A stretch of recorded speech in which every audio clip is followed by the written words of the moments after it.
Olá, tudo bem? Espero que você siga bem juntamente com a sua família. Desejei fazer um vídeo e ele vai ser curto. Espero que você consiga acompanhar até o final. E o tema de hoje é contribuição financeira, dízimos e ofertas. É sempre um tema delicado em qualquer segmento e para a igreja também, falar disso na igreja, falar disso para a igreja. Mas, como você bem sabe, é algo muito importante. Portanto, seguirei aqui com alguns destaques, em especial do que a Bíblia coloca, para sua orientação, de repente tirar algumas dúvidas, encaminhamento das suas reflexões sobre esse tema, no sentido de podermos crescer e avançar como igreja nesta prática. Um outro motivador para esta iniciativa é o pedido de alguns irmãos, de forma geral da igreja, e em especial da própria liderança, que há algum tempo, nas nossas conversas, interações sobre o tema, tem sugerido para que pudéssemos estender as conversas com a igreja sobre o tema contribuição financeira, vida financeira, e esse é uma primeira ação, uma primeira iniciativa, no intuito mesmo de orientar cada um dos irmãos. Quero destacar, começando pelo destaque assim das razões principais que a gente identifica para que alguns não participem da vida financeira da igreja. A primeira delas são as dúvidas, e eu creio que essa ocupa uma gama grande daqueles que não participam. São dúvidas com relação ao que a Bíblia diz, com relação ao apoio bíblico referente a essa prática, dos dízimos ou das ofertas. Uma outra motivação, uma outra razão pela qual alguns não participam são as dificuldades financeiras pessoais, pessoas que passam por algum momento de supressão de suas finanças, de restrição de recursos, e aí colocam as dívidas pessoais ou as dificuldades com dinheiro como um impeditivo para que possam participar.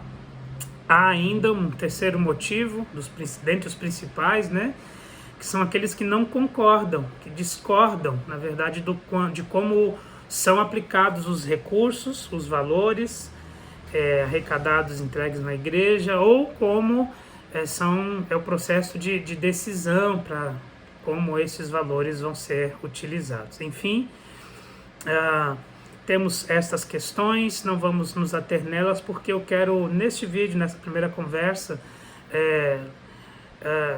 apresentar o que a palavra de Deus nos diz sobre esta prática, o que a palavra de Deus nos fala sobre dízimos, ofertas, sobre a prática do povo de Deus de ofertar ao Senhor através da igreja. A primeira coisa importante de ser dita é que esta prática, dízimos e ofertas, foi estabelecida pelo próprio Deus e é por Ele apreciado, requerido. Vemos em todas as ocorrências bíblicas desta prática, vemos o Senhor referendando tal prática, se agradando da vida e da oferta e da prática daqueles do seu povo que assim o fizeram. Diferente do que alguns pensam, dízimos e ofertas não é algo da lei. Há aqueles, como eu disse, por confusão bíblica, dizem a lei não é do Antigo Testamento. Ainda isso é um ponto a mais, que mesmo sendo do Antigo Testamento, a lei também é para hoje, mas não é nem esse o ponto. O ponto é que os dízimos e ofertas não é algo específico da lei. Na verdade,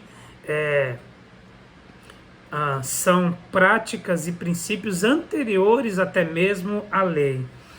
A primeira ocorrência que vemos de uma oferta material a Deus como forma de culto se dá com Caim e Abel, Gênesis capítulo 5, e Deus se agradando e desagradando das pessoas e das suas ofertas, a exemplo de Caim e de Abel. Depois vemos também com Abraão, Gênesis 14, quando encontra com Melquisedeque, que era um sacerdote do Deus Altíssimo, e lhe dá o dízimo de tudo. Então nós vemos aí o primeiro uso nesta prática de Abraão da métrica, né, dos 10%, e isso bastante tempo antes da lei. Foi sim formalizado isso na lei mosaica como parte da lei cerimonial, o jeito que era o jeito do povo de Deus adorar o Senhor, requerido e estabelecido pelo próprio Senhor. Nós vemos essa prática sendo requerida para todo o povo, Levítico 27:30, né? Todos os dízimos são santos para o Senhor, dai, né? Entregue todos os dízimos.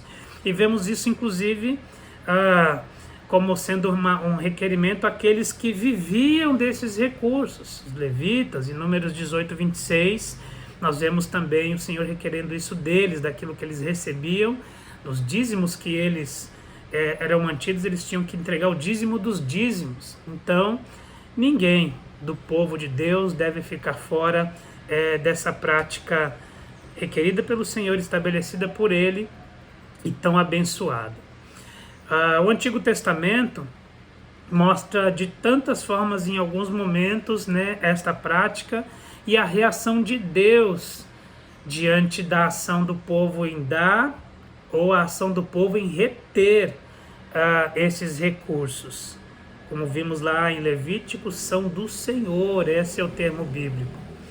Em 1 Crônicas 19,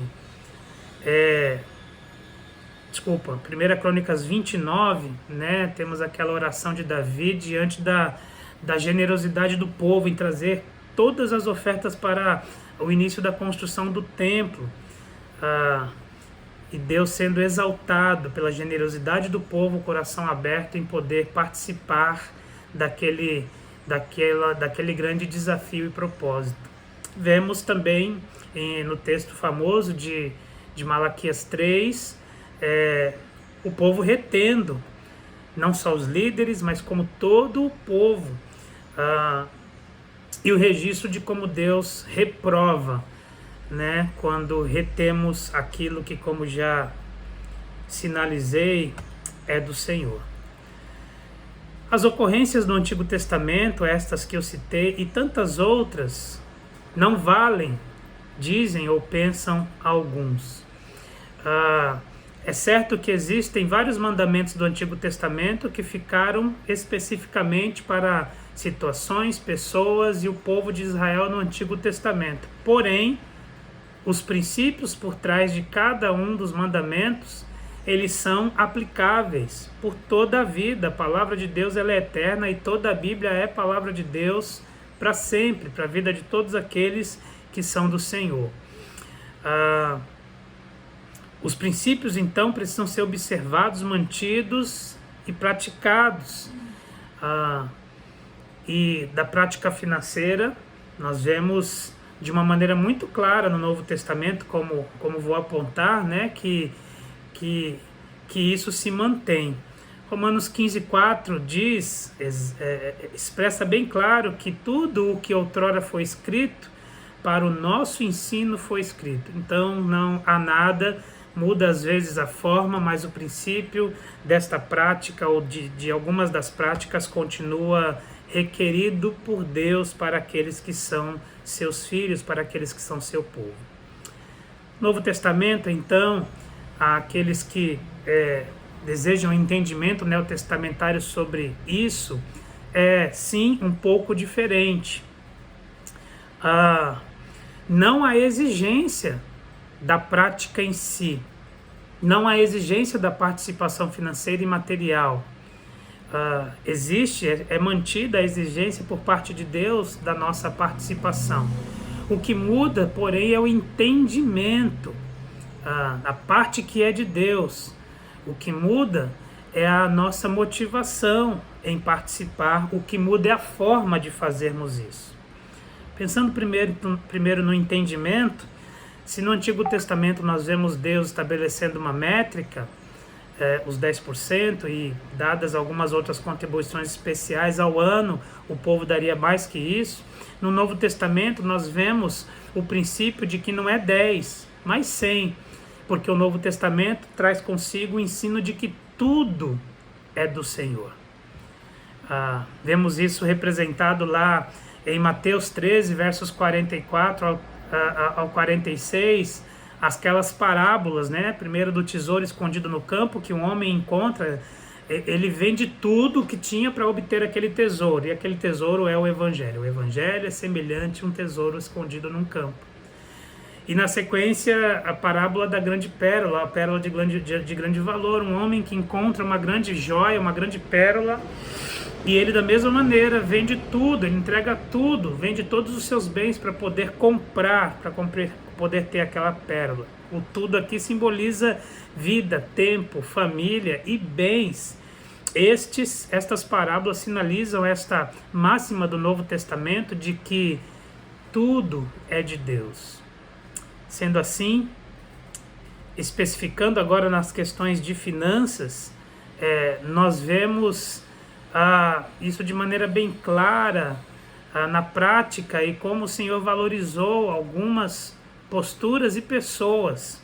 As referências para a igreja se dão como no exemplo daquela viúva pobre, Lucas 21, que no ofertar daquele dia, e muitos dando volumes importantes, aquela mulher deu uma moedinha, e o Senhor Jesus destaca ela para os seus discípulos, dizendo que ela é a referência de oferta e de participação. Perceba, Jesus não censura que ela participe e nem tampouco censura que ela tenha dado tudo. Ele falou, ela deu mais do que todos, porque os outros deram do que lhes sobrava, e ela deu, na verdade, todo o seu sustento.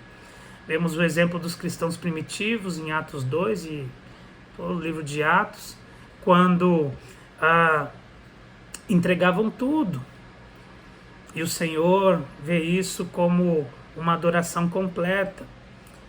Vemos as igrejas da Macedônia, 1 Coríntios 8, onde é destacado a alegria deles em meio à extrema pobreza, ao ponto de não darem apenas do que tinham, mas deram de si mesmos ao Senhor e também aquilo que eles tinham. Perceba, o entendimento é diferente, não é uma métrica, mas agora é o tudo, não é 10, mas agora é 100%. Essa é a referência para o Novo Testamento, no tangente à vida e também a nossa participação financeira. A motivação também é diferente. Se no Antigo Testamento a motivação era uma prática de um rito religioso, cerimonial, da lei, no Novo Testamento a motivação é alegria, é generosidade, aquele que dê generosamente, Romanos capítulo de número 12. Alegria, Deus ama o que dá com alegria, não por obrigação. A motivação é amor, amor a Deus, amor à obra de Deus, amor por fazer a vontade de Deus. A forma também muda. No Novo Testamento é requerido uma regularidade. 2 Coríntios capítulo 9, 7 diz que você deve colocar no primeiro dia da semana, ou seja, deve ser algo regular, permanente e contínuo. Deve ser algo devocional. Deus ama o que dá com alegria. Ora, se Deus ama o que dá na igreja, há entendimento de que a pessoa que dá na igreja está dando para Deus. E Deus ama, então, essa pessoa. Então, o propósito da oferta é algo devocional. É culto ao Senhor, ofertar, dizimar. E cada um faça, diz o texto, né? Cada um contribua conforme tem no coração. Ou seja, ninguém tem que ficar de fora. Mesmo uma pessoa que ganha pouco, que ganha muito, um adolescente que de vez em quando ganha algo dos pais, a esposa que não tem renda, mas de vez em quando manuseia alguns recursos, todos são chamados a participar, porque é culto e todos devem cultuar. Assim, queridos, o Novo Testamento não apenas apoia esta prática, mas deixa ainda mais extrema esta nossa ação, a ação do crente no participar financeiramente da igreja. Não somente com as mãos, como era no Antigo Testamento e muitas vezes, antes, porém, com o coração, como o justo Abel, que Deus se agradou de Abel e da oferta que ele entregou antes do dízimo ser estabelecido. Como vários outros mandamentos do Antigo Testamento, que são intensificados no Novo Testamento, assim também é a prática do dízimo, das ofertas. Jesus, em Mateus 23, ele não censura a prática deles, diz do coração e então da entrega das ofertas. Devemos então observar o dízimo, a métrica. Mesmo o Senhor estendido isso para ser o todo, o dízimo é uma métrica interessante, inteligente. Se poderíamos e deveríamos até dar 100%, o dízimo talvez seja uma referência importante para um pontapé inicial da nossa participação regular na igreja. Como diz um teólogo conhecido, pastor Luiz Saião, ele diz que o dízimo é sabedoria de Deus e é por demais democrático, porque ele estabelece uma métrica que fique comum a todos. Se uma pessoa ganha 1.000, ele vai dar 100. Se uma pessoa ganha 100, ele vai dar 10. Se uma pessoa ganha 10, ele vai dar 1. Enfim, é uma métrica tangível, democrática, pois todos podem participar. Por isso, é mistério, é interessante, importante observarmos o dízimo. Pensando de forma prática agora para a gente caminhar para o final. A carência na participação causa um impacto para o avanço da igreja e o avanço no evangelho. A gente está de fora naquilo que Deus requer de nós quando a gente deixa de participar, e isso causa impacto no corpo, como cada uma das outras carências. Nossa igreja traz a transparência na prática disso, tanto na apresentação de como é utilizado, como também a consulta através do conselho eleito a cada 2 anos, na construção do gerir destes recursos. Assim como também há um canal aberto, a diretoria da igreja, para sempre tratarmos desse assunto aqueles que desejam se inteirar mais dele. Um outro ponto importante, de forma prática, eu quero pontuar, é que Deus tem nos abençoado. Fidelidade de Deus conosco, em nossa igreja. E continuará a fazê-lo. Nós temos vivido os milagres de Deus neste ponto. Podemos ver muito mais ainda, avançar e ver tantas coisas maiores, se todos nós pudermos participar. E esse ver a Deus não se dá apenas para a igreja com uma participação maior da sua parte, mas se dará também na sua vida, talvez você, impedido por algumas das questões, que se dispor o coração e no entendimento de que Deus isso requer de você, como vemos na palavra, você verá a Deus mais de perto, não apenas na vida financeira, mas em todas de tantas outras áreas na sua vida. Fica um convite. As frentes diversas, social, missionária, patrimonial, podem e serão ampliadas com uma maior participação. Tantos sonhos, tantas coisas para nós avançarmos. A maior unidade da igreja, neste ponto, nos levará a degraus muito mais altos para podermos apresentar de uma maneira ainda mais efetiva e abrangente o Evangelho de Jesus Cristo aos perdidos aqui na nossa cidade, em tantos lugares que a gente alcança através da nossa contribuição com o Reino. Estamos abertos ainda para outras conversas que você deseja, esclarecimentos, orientações, no desejo de crescermos nisso, como igreja. E destacando que você é precioso.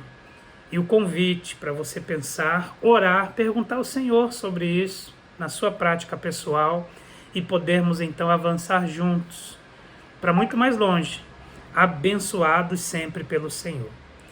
Quero finalizar com uma frase que li há pouco tempo do reverendo Hernandes Dias Lopes, bem conhecido, líder importante da Igreja Presbiteriana, sobre esse tema.